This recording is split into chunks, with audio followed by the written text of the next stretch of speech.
কেমন দেখুন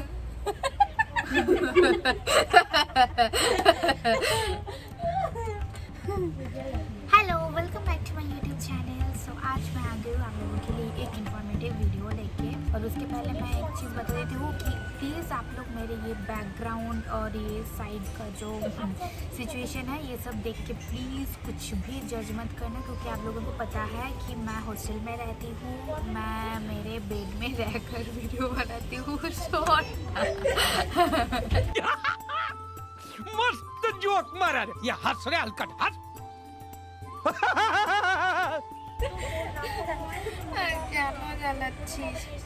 ये लड़की मुझे हमेशा जलाती रहती है। क्या बोला तूने? ये जो वर्षा है ना ये हमेशा मुझे चिढ़ाती रहती है, हमेशा हमेशा। जो भी हो तो मैं हॉस्टल में रहती हूँ, हॉस्टल के बेड में रहकर मैं वीडियो बना रही हूँ, तो इसीलिए ए थोड़ा आस्ते কথা বল।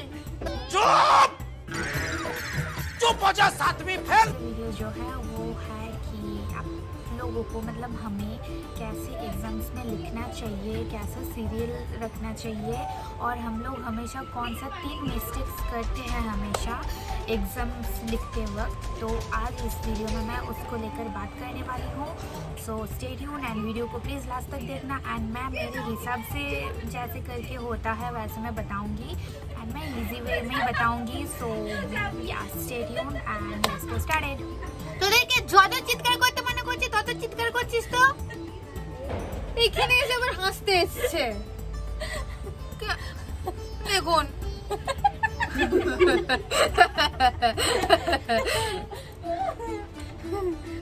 দেখো কেমন। ओके सो नाउ फर्स्ट में जो आता है वो है हैंड राइटिंग और ऑर्डर, और जो और एक चीज़ आता है जो कि है नेसेसरी वर्ड और नेसेसरी सेंटेंस और नेसेसरी। आप एक क्वेश्चंस को उसके हिसाब से ज़्यादा बढ़ा रहे हो, अपने हिसाब से लिखते जा रहे हो, लेकिन आपका जो मेन मोटिव है वो छोटा सा है, लेकिन आप बाकी का जो है वो स्टोरी बना रहे हो। हाँ ये मिस्टेक्स ही है।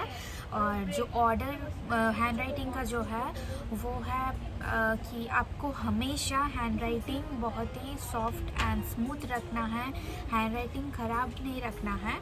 और मेन जो है, और बाकी ये हमेशा हम लोग सुनते आ रहे हैं जो ऑर्डर्स के बारे में हम लोग जो सुनते हैं कि हम सब लोग हमें ऐसा ही बोलते हैं कि आपको सबसे आगे जो भी आता होगा, सबसे ज़्यादा इजी जो भी लगता होगा वो आप पहले लिख लो, और बाकी का जो हार्ड है आपको लास्ट में जाके वो बनाना पड़ेगा। आपको पता है उस क्वेश्चन के बारे में, लेकिन अच्छी तरह से पता नहीं है, आप लास्ट में जाके वो आराम से सोच के लिखने वाले हो।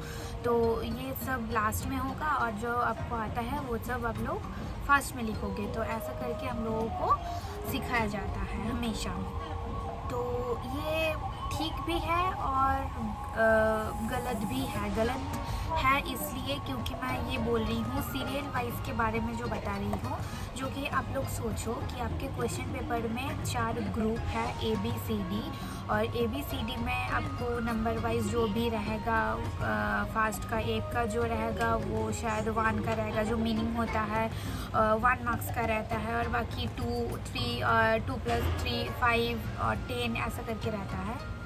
तो फास्ट में जो एक ग्रुप में आप पकड़ लो कि 6 क्वेश्चंस है। 6 क्वेश्चंस में से आपको 6 नंबर क्वेश्चंस पहले याद आया कि हाँ इसका आंसर मैं जानती हूँ, तो आपको 6 नंबर लेके आप वहाँ लिख लो।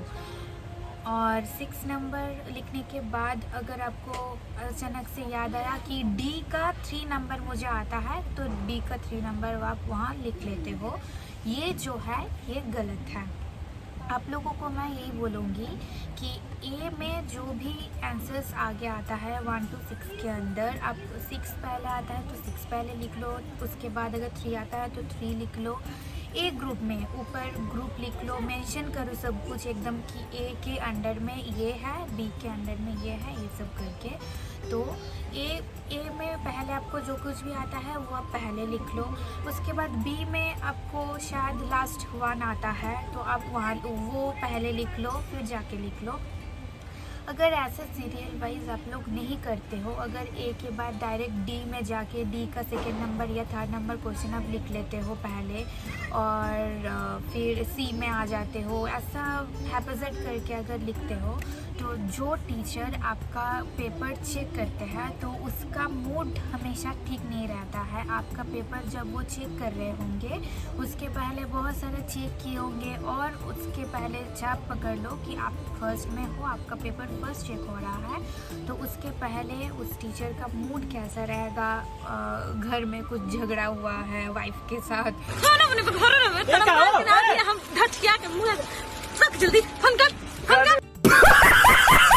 वहाँ ठीक तरह का सिचुएशन नहीं रहा हो कि करंट नहीं है, फैन नहीं है, गर्मी है बहुत, जो भी चीज़ें हैं ये सब कुछ बहुत ज़्यादा मैटर करता है। तो अगर आप पहले आपका पेपर चेक कर रहे हैं और उसके पीछे वो झगड़ा है, वो सिचुएशन है कि करंट नहीं है, गर्मी है, यानी कि मूड ठीक नहीं है, और फिर भी आपका ऐसा है कि पहले तो हैंड राइटिंग ख़राब है आपका, और फिर अगर आप ऑर्डर वाइज नहीं लिखते हो तो उसका भी गुस्सा आएगा कि आप पहले ए लिखे हो फिर डी लिखे हो, तो उनको क्या करना पड़ता है, बार बार पेज पलटना पड़ता है, पेज पलटना पड़ता है कि ए के बाद डी, तो ऐसे करके वो इरिटेट हो जाता है, तो इसलिए नंबर बहुत ज़्यादा कम मिलता है।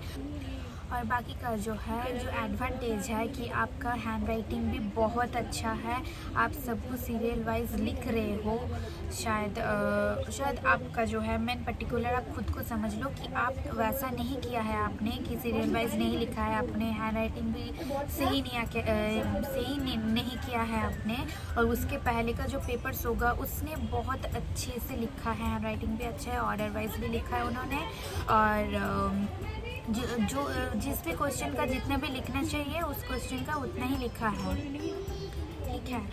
अगर पहला वैसा पेपर मिल गया उनको, और नेक्स्ट आपका पेपर है कि आप वो ऑर्डर वाइज नहीं लिखे हो, आपका हैंड राइटिंग भी बहुत ज़्यादा ख़राब है, तो इसलिए आप बहुत कम मार्क्स मिल सकते हैं आपको, और आपके ऊपर जो इमेज है, आपका जो इमेज है वो बहुत ख़राब हो जाएगा, और टीचर का मूड भी बहुत ख़राब हो सकता है। तो इसीलिए आपको ये ध्यान में रखना है कि हैंड राइटिंग बहुत सही रखना है, और आपको ऑर्डर वाइज लिखना है, जो कि है कि मैंने जो कहा कि ग्रुप के अंदर जो भी जो जितना भी क्वेश्चंस है उसके अंदर आप 1-2 पीछे करो, उसमें प्रॉब्लम नहीं है। अगर ए ग्रुप के बाद डायरेक्ट डी ग्रुप में या सी ग्रुप में जाके उसका कोई क्वेश्चन लेकर आप ए के बाद लिख रहे हो तो तब बहुत ज़्यादा दिक्कत हो सकती है। तो इमेज हो सकता है कि हम लोगों को ऐसे ही सिखाया गया है कि जो पहला आता है वो पहले करो, लेकिन आप ये ध्यान में रखना कि सीरियल वाइज अगर हो सके तो वही करना, ताकि आपका इमेज भी बहुत अच्छा रहेगा आपके पेपर के ऊपर। और अगर किसी का मूड भी ख़राब है तो आपके पेपर को देख के उनका मूड अच्छा भी हो सकता है कि आप कैसे करके प्रेजेंट किए हो अपने पेपर को। और मेन जो चीज़ है वो है कि आप एक अच्छे स्टूडेंट का जो इमेज पड़ता है वो ऐसे पड़ता है कि आप जो भी आंसर्स लिखते हो उसमें जो मेन पॉइंट है अगर उनको आप अंडरलाइन कर देते हो तो इसमें बहुत अच्छा एक इमेज पड़ता है। आपका प्रेजेंटेशन बहुत अच्छा होता है कि आप एक आंसर्स को, एक पेपर को कैसे करके प्रेजेंट कर रहे हो, तो उन टीचर का मूड जैसा भी हो कि आपका जो पेपर होगा वो देख के उनका मूड अच्छा हो जाएगा। तो इसलिए ये सब कुछ ध्यान में रखते हुए आप अपना जो पेपर है, आप स्कूल में हो, आप कॉलेज में हो, आप जिस भी प्रोफेशन में हो, जो भी कर रहे हो, उन सब में से ये सब कुछ ध्यान में रखना कि पेपर एक हमेशा ये ऐसे करके लिखना होगा। और जो 3 मिस्टेक्स जो हम करते हैं हमेशा, और हाँ, जो 3rd मिस्टेक जो अननेसेसरी जो वर्ड्स होता है, सेंटेंस होता है, वाइड करते हो आप अपने आंसर्स को कि जो भी जितना भी चाहा गया है उतना लिखो, उससे ज़्यादा मत लिखो। उससे ज़्यादा अगर आप लिखोगे कि आंसर अपना बड़ा कर रहे हो, वैसा भी मत करना। जितना लिखना होगा, लिखना चाहिए उतना ही लिखना। और उतना अगर लिखोगे तो आपको 5 मार्क्स है तो 5 में से 5 भी मिल सकता है, 5 में से 4 भी मिल सकता है। तो ऐसा करके आप लोगों को मार्क्स मिलेगा।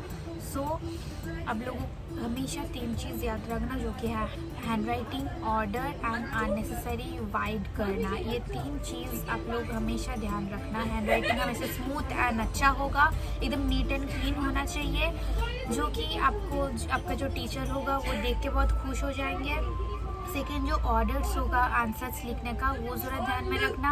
आई थिंक कि आप लोगों को समझ में आया होगा, आई होप।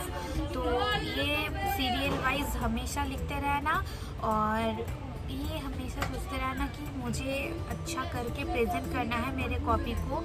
तो ये, और जो अननेसेसरी जो है वो भी मैंने बोल दिया है। तो दैट्स ऑल, कि ये सब कुछ ध्यान में रखते हुए हमें अपना जो पेपर है वो प्रेजेंट करना है सबके सामने, ठीक है। So that's all for today's video guys. I hope आप लोगों को थोड़ा बहुत समझ में आया होगा, and I am really very sorry मेरा बैकग्राउंड साउंड के लिए। आप लोग समझ रहे हो कि मैं कहाँ रह रही हूँ, किन लोगों के साथ मैं रहती हूँ। कौन है ये लोग, कहाँ से आते हैं ये? इनके पास ना रहने को घर है। तो इसलिए please I am really very sorry background sound के लिए। ये लोग हमेशा ये सब ज़ोर ज़ोर से बोलते ही रहते हैं, तो इसलिए। एंड या आई होप कि आज का वीडियो आप लोगों के लिए हेल्पफुल रही होगी, एंड मैं मेरे हिसाब से आप लोगों को बताने की कोशिश किया है मैंने।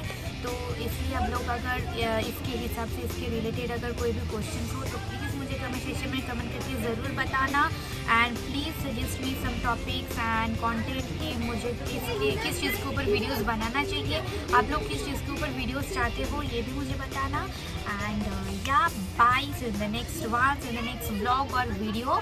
Bye bye.